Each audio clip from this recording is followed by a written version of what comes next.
Προτείνω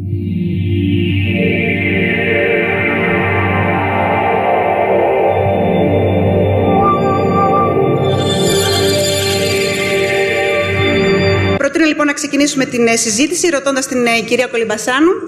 Όταν μιλάμε για γεωπολιτική της ενέργειας, αναφερόμαστε μόνο στους αγωγούς ή είναι κάτι περισσότερο? Ποιο είναι δηλαδή το κρίσιμο κομμάτι στην ενέργεια στις μέρες μας? Thank you very much for having me, first of all. And to start, pipelines, especially in our region, and pipeline projects in particular, are geopolitical tests. What I mean by that is not that they're not a critical infrastructure, but that every proposal comes at an important geopolitical time when Russia is rebalancing with the West. Basically, we've seen Nabucco dying when South Stream was getting the flashlights. We are seeing now the South Stream dying when we have Poseidon II getting the flashlight. When basically we have a new South Stream, let's say, under some other proposal. That said, critical infrastructure is related today to technology more than it was. So my answer is yes, pipelines are part of the answer, but we also have to consider the energy mix. We have to develop our energy system in a way that takes into account the old sources but also the new sources, while also investing in technology. We've seen how cyberspace today, for instance, has an impact on critical infrastructure also when it comes to energy. And we've seen this in the case of Ukraine when the electricity system was down because of a cyberspace threat becoming reality. So the answer is a bit more complicated, and investing in developing the energy system in such a way that we develop the production system based on technological advances and also interconnecting our systems with one another at the European level is very much important for maintaining the critical infrastructure secure. Η Ελλάδα έχει το επιπρόσθετο πρόβλημα ότι δεν διαθέτει εγκατάσταση στρατηγικών αποθεμάτων αυτή τη στιγμή και είναι μάλλον δύσκολο με την κατάσταση που επικρατεί αυτή τη στιγμή να δούμε πόσο θα γίνεται αυτό, πόσο ρεαλιστικό είναι να υλοποιηθεί μέσα στα επόμενα χρόνια. Αυτό το οποίο έχει αλλάξει σε σχέση με το αρχικό σχέδιο του South Stream του 2008-2009, όταν η Ελλάδα είχε μπει σε πρωταγωνιστικό ρόλο στο συγκεκριμένο ζήτημα, σε σχέση με τώρα, ότι έχει αλλάξει η δυναμική της αγοράς που μπορεί να καλυφθεί από έναν South Stream και βεβαίως το γεωπολιτικό πλαίσιο. Το γεωπολιτικό πλαίσιο, ο South Stream είχε μια πολύ καλή πιθανότητα να ξεπεράσει τα προβλήματα αριθμιστικά που είχε την Ευρωπαϊκή Επιτροπή μέχρι και τα 2014, όταν ο Πούτιν αποφάσισε να εισβάλλει στην Κριμαία. Ουσιαστικά και να πάρει ένα μεγάλο κομμάτι της Ουκρανίας και να το χρησιμοποιήσει με τον τρόπο που θα το χρησιμοποιεί ως μοχλό πίεσης προκειμένου να κρατήσει την Ουκρανία εκτός του ευρωατλαντικού πλαισίου. Είναι μια πολιτική μακροπρόθεσμης ηγεμονικής βούλησης, η οποία θα έχει και συνέχεια. Δεν θα σταματήσει στην Ανατολική Ουκρανία, αλλά θα συνεχίζεται συν τον χρόνο. Οπότε, επειδή ακριβώς στο κομμάτι αυτό υπάρχει μεγάλο πρόβλημα και μεγάλη γεωπολιτική αντιπαράθεση αυτή τη στιγμή εντός της Ευρωπαϊκής Ένωσης, εάν πάμε να αναστήσουμε το South Stream με τη λογική του 2008-2009 και δεν λάβουμε συγκεκριμένα μέτρα τα οποία θα μειώσουν πρώτα απ' όλα το ποσοστό που μπορεί να ελέγχει άμεσα η Ρωσία, θα αυξήσουν το ποσοστό συμμετοχής των ελληνικών εταιριών και θα βάλουν σε ισόποσο της ρωσικής συμμετοχής ευρωπαϊκές εταιρείες μέσα στο σχέδιο αυτό, το σχέδιο αυτό δεν θα ξεκινήσει καν. Αυτή είναι η πραγματικότητα. Και σε κάθε περίπτωση πρέπει να περάσουμε και να διορθώσουμε το πρόβλημα που δημιούργησε και έχει δημιουργήσει το μνημόνιο από το οποίο είχε υπεγραφεί τον Ιούνιο του 2015 στην Αγία Πετρούπολη από τον κύριο Λαφαζάνη. Ένα σχέδιο και μια διαλογική η οποία δεν εξυπηρετεί τα ελληνικά συμφέροντα και το οποίο παραβιάζει όλο το ευρωπαϊκό δίκαιο μέσα σε μια παράγραφο. Γι' αυτό και ακριβώς, εάν πάμε και το παρουσιάσουμε αυτό στις Βρυξέλλες, θα βρούμε πόρτα, φράχο και ό,τι άλλο γρανιτοειδές υπάρχει, τέλος πάντων. I have a simple answer and a more complex answer. I'm going to start with the simple one. And I'm going to talk not about South Stream, but about Nord Stream 2.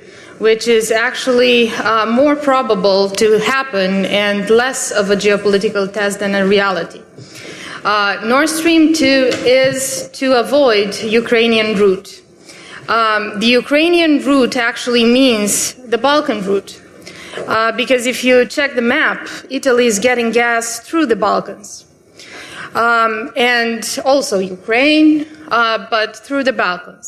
Therefore, Nord Stream 2 is to avoid the Balkans route as it is to avoid Ukraine. The more complex answer is related to the EU security and the EU unity. When we talk about pipeline projects, we talk about the national state interest, and it's normal to be like that because we are member states. We are talking about what Greece has to win, what Romania has to win, what Bulgaria has to win, and what Ukraine has to win, not being an EU member state. However, if we look at what the EU has said about securing its borders, both at the east and the southeast, which means both in terms of Ukraine and also the Balkans, we are seeing a failure of EU unity when we are talking about national interests, not taking into account the cohesion that we would like to see in another interesting geopolitical test project called Energy Union. So it's basically whether we have EU as a geopolitical player or we have the national state as a geopolitical player. And right now we have the national state as a geopolitical player. And that is a consequence of what Russia is doing, because Russia is actually testing not only the EU unity, but also the transatlantic link. So, yes, we have and we live in complex times, I would say. And yes, Ukraine is very much affecting the Balkans, I would say. Για να υλοποιηθεί ένα τέτοιο σχέδιο στην Ανατολική Ευρώπη, η οποία έχει πολύ μεγαλύτερο βαθμό πολιτικού ρίσκου από οποιοδήποτε άλλη περιοχή της Ευρώπης αυτή τη στιγμή, την εξαίρεση της Κασπίας, πρέπει να συντρέχουν και οι δύο προϋποθέσεις. Αυτό το οποίο πρέπει να καταλάβουμε ωστόσο, γιατί είναι πολλοί οι οποίοι παίρνουν μια απλοϊκή σύγκριση και λένε ότι ο αγωγός 550 χιλιόμετρων από το Ισραήλ μέχρι την Τουρκία είναι πολύ μικρότερος από τον αγωγό των 1000 τόσων χιλιόμετρων από την Ανατολική Μεσόγειο μέχρι την Κρήτη και μετά την Αττική. Και τις συγκρίνουν τα δύο και βγάζουν στο ορότατο συμπέρασμα ότι ο αγωγός προς Τουρκία είναι φτηνότερος. Αυτό που ξεχνά να μας πούνε βεβαίως είναι ότι δεν υπάρχει αυτή τη στιγμή μέσα στην Τουρκία επάρκεια δικτύου προκειμένου να μεταφέρει το αέριο από την ανατολική πλευρά της Τουρκίας στο κεντρικό δίκτυο και μετά να το φέρει στα ευρωτουρκικά σύνορα. Και από τη στιγμή που το φέρει στα ευρωτουρκικά σύνορα δεν υπάρχει αγωγός προκειμένου να το πάει στην τελική κατανάλωση. Οπότε μας παρουσιάζουν μόνο το 1/3 των 3 συνδικτύων αγωγών που θα πρέπει να χρησιμοποιηθούν προκειμένου να μεταφερθεί το αέριο αυτό και σε ποια τιμή. Όπως καταλαβαίνετε, η τιμή είναι σαφώς μεγαλύτερη. Και η Ελλάδα βεβαίως έχει πρόβλημα, γιατί και αυτή δεν έχει διασύνδεση αυτή τη στιγμή έτοιμη προς την κεντρική ευρωπαϊκή αγορά, γιατί δεν έχει κατασκευαστεί μέχρι στιγμής ο Ποσειδώνας, το οποίο θα αποτελέσει και την προέκταση ενός τέτοιου δικτύου. Οπότε το βασικό πρόβλημα που υπάρχει βεβαίως δεν είναι αυτό. Αν είμαστε ρεαλιστές, κανένα από τα δύο project αυτά δεν έχουν πολύ μεγάλη λογική, τουλάχιστον μέσα σε αυτή τη δεκαετία. Από τις αρχές της επόμενης δεκαετίας, ανάλογα με το αν θα γίνουν και περισσότερες ανακαλύψεις, τέτοιου είδους σχέδια θα μπορέσουν να είναι μεγαλύτερη υλοποίηση, ενώ για το transit προς την Ευρώπη μέσω Τουρκίας. Αυτό το οποίο είναι αυτή τη στιγμή στο τραπέζι οικονομικά και συζητείται στην περιοχή είναι δύο επιλογές. Η μία επιλογή είναι να υπάρξει μαζική εξαγωγή του Ισραηλινού αερίου και όλου του Κυπριακού αερίου, που είναι το 90% της δυναμικότητας του πεδίου της Αφροδίτης, προς την Αίγυπτο, στα δύο τερματικά της Αιγύπτου, το Αίτικο και την Ταμιέτα. Και οι Ισραηλίτες συζητάνε για μεταγενέστερο στάδιο μετά το 2020, εφόσον επιτευχθεί η πρώτη επιλογή εξόδου προς την Αίγυπτο, να κατασκευαστεί ενδεχομένως είτε ένα πλωτό LNG είτε να πάει αγωγός προς την Τουρκία, αλλά για να καταναλωθεί το αέριο στην Τουρκία. Όχι για να περάσει προς την Ευρώπη. Έχει πολύ μεγάλη διαφορά κόστους το ένα με το άλλο και πολύ μεγάλη διαφορά η αγορά και οι δυναμικές της. Σε ό,τι αφορά το κυπριακό κομμάτι της υπόθεσης, ενώ πολύ παλαιότερα συνδέανε τα δύο και έλεγαν ότι υπάρχει προϋπόθεση να υπάρχει κοινή ανάπτυξη των Ισραηλινών με των Κυπριακών αποθεμάτων, αυτό πλέον δεν ισχύει. Συντρέχουν πλέον προϋποθέσεις οι οποίες καθιστούν πιθανή τη δυνατότητα υπογραφής ενός συμβολέου πώλησης κυπριακού αερίου με την British Gas, την Shell πλέον, ιδιωτικοποιείται, ούτως ώστε να καλυφθεί ένα μεγάλο κομμάτι της ζήτησης του αερίου στο ΙΤΚΟΥ, το τερματικό υγροποίησης που βρίσκεται στο ΙΤΚΟΥ, αυτό που βρίσκεται δεν χρησιμοποιείται αυτή τη στιγμή, ούτως ώστε ταυτόχρονα με αυτό να υλοποιηθεί και ένας μικρότερος σχέδιο που θα φέρει το κυπριακό αέριο στην Κύπρο για κατανάλωση στην Κύπρο, από το οποίο θα προκύψουν και τα περισσότερα ωφέλη για την κυπριακή οικονομία. The Energy Union is a plan. It's not a commitment. For Energy Union to become reality, you need the consensus of the EU countries. Right now, what the European Commission is proposing is more interconnection.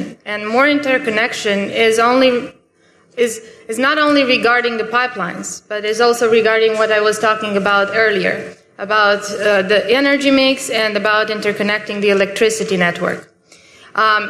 There are many, and for those of you who are specialists here, you know that there are many layers to what I've just said.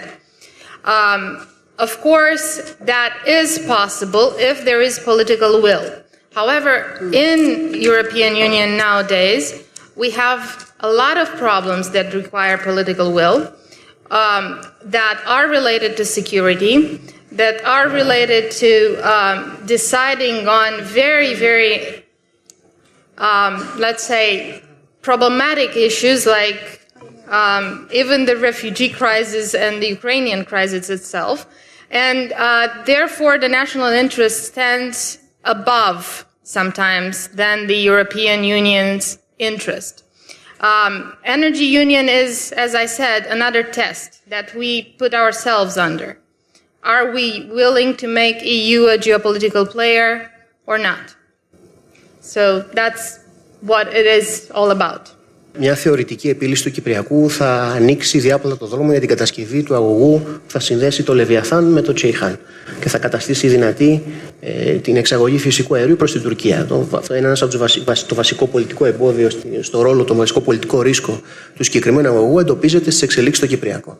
Ωστόσο, επειδή καλλιεργείται από παντού αυτή η εικόνα άμεσων θετικών εξελίξεων και μιας υπεραισιοδοξίας που σχετίζεται με το συγκεκριμένο ζήτημα, στην Κύπρο η συζήτηση η οποία υπάρχει είναι εντελώς διαφορετική. Και το ανάγνωσμα και η αντίληψη ρίσκου και η πραγματικότητα στην τράπεζα των διαπραγματεύσεων, την οποία και την παρακολουθούμε από πολύ κοντά. Το πρώτο ζήτημα το οποίο σχετίζεται το ενεργειακό με το Κυπριακό έχει σχέση με το αν η Κυπριακή Δημοκρατία έχει το δικαίωμα να προχωρήσει στην άσκηση κυριαρχικών δικαιωμάτων και να προχωρήσει σε γεωτρήσεις εντός της οριοθετημένης αποκλειστικής οικονομικής της ζώνης. Και αυτό είναι ζήτημα ενεργειακής ανεξαρτησίας και είναι ζήτημα της προσπάθειας του Κυπριακού κράτους να μην κάνει το λάθος που έκανε η Ελλάδα στον Νταβός το 1988. Και αυτό είναι ένα λάθος το οποίο δεν θα το επαναλάβει και δεν το έχει επαναλάβει μέχρι στιγμής. Οι γεωτρήσεις αυτές είναι σημαντικό να συνεχιστούν διότι εδραιώνουν αίσθηση και αντίληψη και πρακτική κυριαρχίας και αναγνωρίζονται διπλωματικά από τις χώρες της άλλης περιοχής. Είναι πολύ σημαντικό να καταλάβουμε ότι η ΑΟΖ αυτή, η Κύπρος έχει μια σημαντικό πλονέκτημα, το έχει υπογράψει η ΑΟΖ, είναι η μοναδική χώρα που έχει υπογράψει η ΑΟΖ με όλους τους γειτονές της, εκτός από την Τουρκία και την Ελλάδα βέβαια, ενώ οι γείτονες αυτές δεν έχουν υπογράψει η ΑΟΖ μεταξύ τους. Και αυτό είναι ένα πολύ σημαντικό διπλωματικό εργαλείο το οποίο ασκεί και μπορεί να ασκήσει η Κυπριακή Δημοκρατία.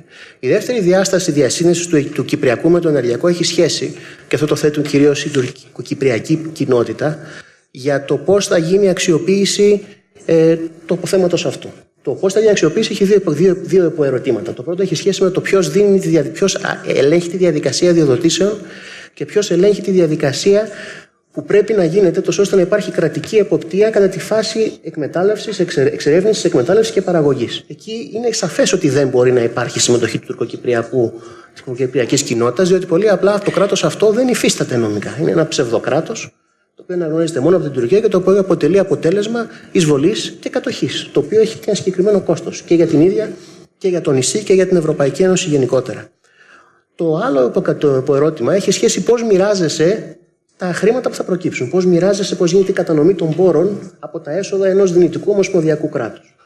Εκεί είναι σαφές ότι υπάρχουν διαφορετικά μοντέλα. Τα έχουμε δει σε παγκόσμιο επίπεδο να υπάρχουν λύσεις στο συγκεκριμένο ζήτημα σχετικά εύκολες, αλλά είναι σαφές ότι στα περισσότερα από αυτά τα συστήματα, με την εξαίρεση του αμερικανικού, γιατί ήταν εντελώς διαφορετική η δομή προετοιμασίας του κράτους, η κεντρική διοίκηση, η ομοσπονδιακή διοίκηση είναι εκείνη η οποία αφενός ελέγχει όλη τη διαδικασία, όλο το permitting process, και ταυτόχρονα εκείνη η οποία εισπράττει. Τα έσοδα είναι ομοσπονδιακά. Και μετά θα πρέπει να υπάρξει μια συναντήληψη μεταξύ των μερών σε τι βαθμό θα υπάρχει ποσοστός, όπως ακριβώς γίνεται στο Ιράκ, παραδείγματος χάρη αυτή τη στιγμή. Αυτό δεν έχει ακόμα συζητηθεί στην πράξη. Το τρίτο ερώτημα, και αυτό είναι κάτι το οποίο εύκολα λύνεται όμως, δεν είναι το δύσκολο ζητούμενο αυτό. Το τρίτο θέμα, το οποίο είναι και το πιο σημαντικό, είναι η προσπάθεια ορισμένων να συνδέσουν τα έσοδα αυτά, τα οποία θα αρχίσουν να υπάρχουν μετά το 2023 για το κυπριακό δημόσιο, ουσιαστικά έσοδα, και δεν θα ξεπεράσουν τα 7 με 8 δισεκατομμύρια σε βάθος 15 ετίας, 20 ετίας, με το πώς θα χρηματοδοτηθεί μια λύση του Κυπριακού. Και αυτό είναι πολύ σημαντική παράμετρος. Δηλαδή να χρησιμοποιηθούν τα εισοδήματα αυτά είτε ως εγγύηση για να δανειστεί το κράτος το καινούριο το κόστος της λύσης, το κόστος όχι της λειτουργίας, το κόστος της αποζημίωσης από την επιστροφή των προσφύγων στα σπίτια τους και την αξιοποίηση της περιουσίας στην οποία δεν έχουν δικαίωμα να το κάνουν εδώ και 42 χρόνια λόγω της τουρκικής κατοχής. Και αφεβαίως, σε περίπτωση που δεν θα χρησιμοποιηθεί ως εχέγγυο δανεισμού, να δεσμευθούν κάπως ώστε να εξυπηρετήσουν το κομμάτι αυτό. Εδώ πέρα υπάρχει ένα πολύ σοβαρό ηθικό πρόβλημα και ένα πολύ σοβαρό πρακτικό πρόβλημα. Το ηθικό πρόβλημα είναι ότι δεν μπορείς να ζητήσεις από κάποιον ο οποίος έχει υποστεί τις συνέπειες της κατοχής να πληρώσει για την κατοχή ο ίδιος. Θα ήταν το αντίστοιχο να ζητήσεις από μια γυναίκα που έχει βιαστεί να πληρώνει τα δικαστικά έξοδα του βιαστή της επί 40 χρόνια για μια δίκη που δεν έχει τελειώσει. Και αυτή είναι η πραγματικότητα. Και αυτό δεν το λέω μόνο σχήμα λόγου, το λέω στην πράξη, διότι εάν ζητηθεί κάτι τέτοιο, δεν θα περάσει από την πλειοψηφία των Ελληνοκυπρίων. Πρέπει να καταλάβουμε ότι πρέπει ένα σχέδιο να έχει κατελάχιστη αίσθηση δικαίου, όχι επειδή είναι μια μοραλιστική αντίληψη μιας λύσης, είναι επειδή πρέπει να περάσει, πρέπει να πιστεί ο ελληνικοκυπριακός λαός να το ψηφίσει. Γιατί αν υπάρχει και δεύτερο όχι, ιδιαίτερα αν ένα σχέδιο προταθεί σε δημοψήφισμα από τον επικεφαλής της ελληνοκυπριακής κοινότητας που είναι ο πρόεδρος της Κυπριακής Δημοκρατίας, ότι οι επιπτώσεις ενδεχομένως να είναι ιδιαίτερα σημαντικές. Το δεύτερο πολύ πρακτικό ζήτημα είναι ότι τα χρήματα αυτά δεν θα υπάρχουν. Δεν υπάρχουν τώρα. Είναι χρήματα τα οποία θα προκύψουν ως έσοδα μετά το 2023. Οπότε δεν είναι το να δεσμεύσεις κάτι το οποίο δεν θα υπάρχει μετά από 7 χρόνια για να λύσει κάτι το οποίο πρέπει να είναι τώρα. Γιατί η θέση του Πρόεδρου Αναστασιάδη, και είναι πολύ σωστή, είναι ότι θα πρέπει οι δωρητές ή όσοι θα χρηματοδοτήσουν το κόστος της λύσης που μπορεί να φτάσει σε επίπεδο 15 με 20 δισεκατομμύρια δολάρια, δηλαδή περίπου 100% του ΑΕΠ της Κυπριακής Δημοκρατίας αυτή τη στιγμή, ανάλογα με τις εδαφικές αναπροσαρμογές που θα γίνουν, θα πρέπει να υπάρχει το ταμείο αυτό και τα λεφτά πριν τη λύση. Γιατί αλλιώς δεν θα λειτουργήσει ως κίνητρο για μια λύση.